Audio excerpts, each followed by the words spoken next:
They told him not to mess with the guards. He didn't listen. He barked. He howled. Then the silence was broken by something far louder. It started like every dumb internet prank does. Too loud, too confident, and way too close to going wrong. 3 teenagers pushed their way through the tourist crowd at Buckingham Palace. The leader of the pack, tall and wiry, wore a gray hoodie with the hood half up, a baseball cap underneath, and a phone strapped to a chest mount like he was filming a nature documentary. His mission? Break a royal guard. But not with words, not with taunts, with barking. "Yo, you ready?" He grinned at his friend behind the phone. "Watch this. He's gonna flinch." He darted toward the gates where 2 royal guards stood like carved marble, redcoats crisp, rifles vertical, eyes locked forward. The guards were the usual attraction, drawing tourists from all over the world, but today, one of them was about to be tested in a way no protocol manual could have predicted. The teen dropped low and gave his first bark. "Woof!" The sound echoed sharply through the open plaza. The guard didn't react. He was made of stone, boots planted, shoulders squared, face expressionless under his towering bearskin hat. Not even a flicker in the eyes. Not even a breath. "Oh, stone cold." The filmer laughed behind the phone. But that only encouraged the teen. He circled again, barking once more, louder. "Woof! Woof!" Still nothing. Now the tourists were paying attention. Some laughed. Others shifted uncomfortably. One woman muttered, "That's not funny." But her voice was swallowed by the growing crowd. The boy kept going. "Come on, do something," he shouted between barks. "You gonna growl back? You a guard or a statue?" Another tourist, older, said, "Leave him alone." But it was too late. The bark boy was rolling. He strutted like a performer, playing to the phones and comments he couldn't yet see. His friends laughed, tourists filmed, and the guard still didn't move. But what the kid didn't know, what no one did, was that every guard has a line, and he was about to bark across it. He wasn't done. Not even close. The crowd had grown thicker now, phones raised like a sea of glowing eyes, all waiting to see what would happen. The teen, let's call him Mason, was emboldened. He had made it through 2 rounds of barking with no reaction. That, in his world, meant he was winning. "Yo, I think he likes it," Mason called out, grinning. "Maybe he speaks dog." The filmer chuckled behind him, already narrating for TikTok. Day 7 of trying to break a royal guard. Mason took a bold step forward, closer than before. Now he was within a foot of the guard's face. "Time for the final test," he muttered. He crouched slightly, hands curled at his sides like paws. The crowd began to shift nervously. A woman pulled her child behind her. An older man lowered his phone, and then he unleashed it. "Woof! Woof! Woof! Woof!" Right in the guard's face. Loud, wet, forceful. A fake snarl followed for good measure. The sound cracked across the stones like a firecracker. A couple of tourists actually flinched. But the guard? He didn't blink. Didn't step back. Didn't even tense his jaw. He just stood there, silent, towering, unmoved. Mason stood back up, smiling like he'd just landed a punchline. But this time, no one laughed. The silence from the crowd wasn't awe. It was discomfort.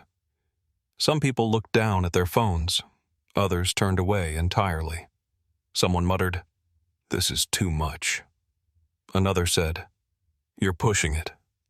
But Mason didn't notice, or he didn't care.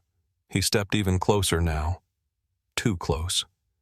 The line was physical, unwritten, but absolute. And he was standing right on top of it.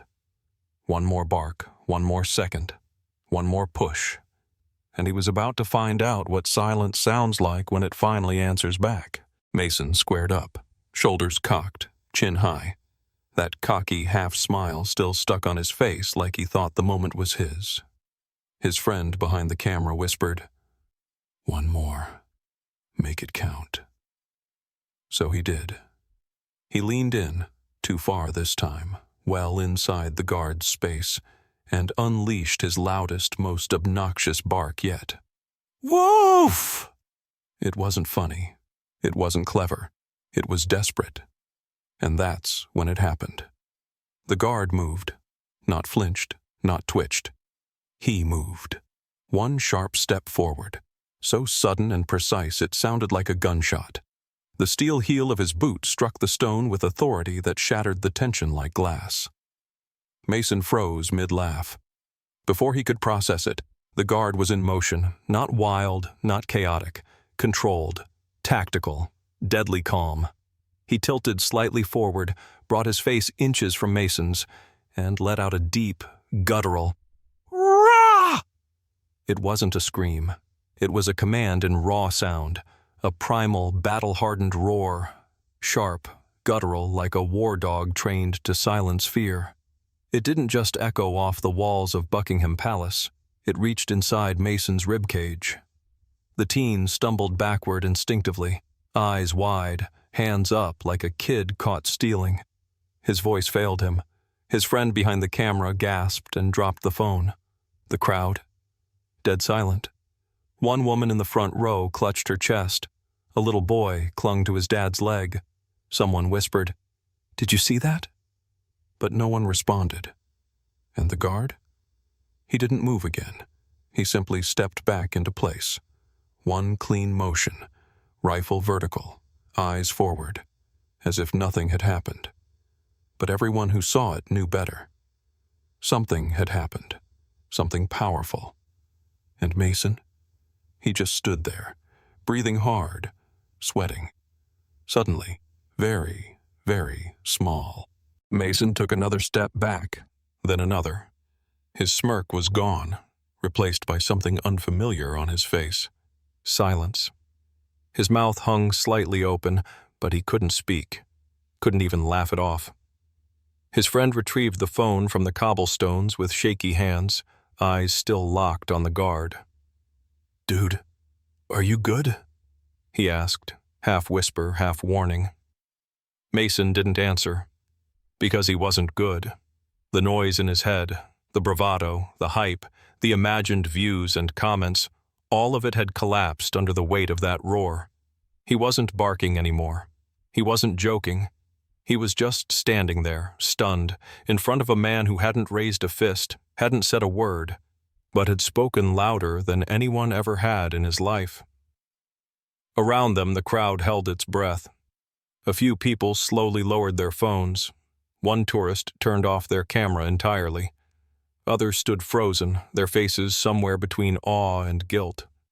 The tone had shifted completely, from chaotic prank show to a moment of strange, undeniable respect. Then someone started clapping.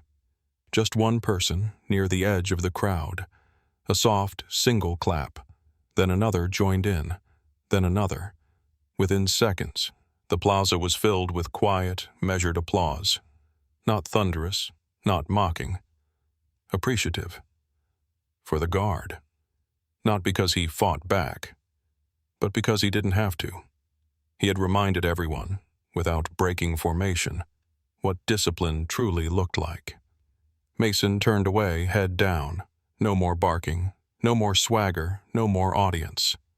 And the guard? He hadn't moved since returning to his post. Eyes forward, posture perfect. But Mason would never forget those eyes, that step, that sound. And from that day on, every time someone said, "It's just a joke," he'd remember how a single second of real presence broke through all the noise. The video hit the internet like a thunderclap.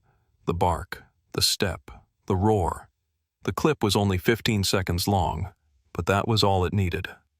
Title: Royal Guard snaps after tourist barks at him. Tags: #guard snaps, #disrespect backfires, #instant regret, #alpha moment. Within hours, it was everywhere. TikTok, YouTube Shorts, Reels. People slowed it down frame by frame, analyzing the guard's stance, the precision of his movement, the raw power of the sound he made. Commentators called it the silence that barked back. Even military veterans chimed in. One simply commented, "That's control, that's presence, that's what respect looks like." The original clip hit 40 million views by the next day. Mason posted nothing in response. No apology, no follow-up clip, no LOL just a prank bro, only silence. And the guard? He returned to duty. Same post, same rifle, same stillness. But now, when people passed by, they didn't just film. They didn't just pose for photos. Some stood quietly. Some nodded with respect. And no one barked. Because now the world understood. Some men don't speak to be heard. They wait. And when they do, you feel it.